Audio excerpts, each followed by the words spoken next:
It's frustrating when your app won't launch because of the mfc110 Unicode DLL. I'm Sophie Chen, a Windows System Specialist, and we're going to restore that missing file today. This DLL file is the Unicode version of the Microsoft Foundation class library for Visual Studio 2012.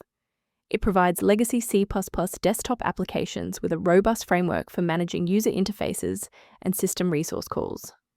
Since we've covered what this file is, let's move to the primary fix. This error is best handled by reinstalling Microsoft Visual C++. Visit Microsoft's website, download the x86 and x64 Visual C++ redistributable packages, and run the installers. When a fresh installer fails to clear the error, it typically points toward a deeper conflict within the Windows execution layer. A full system restart ensures that no background processes are currently locking the mfc110 Unicode file.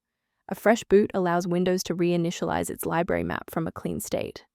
Take a second to bookmark this page or hit the like button before restarting. That way, you can easily resume this guide once your system has finished rebooting.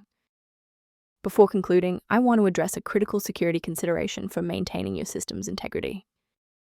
Remember that the mfc110 Unicode DLL operates within a complex software ecosystem.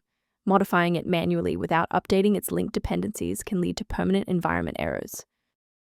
Instead of relying solely on manual updates, you can maintain your system environment using a professional maintenance utility.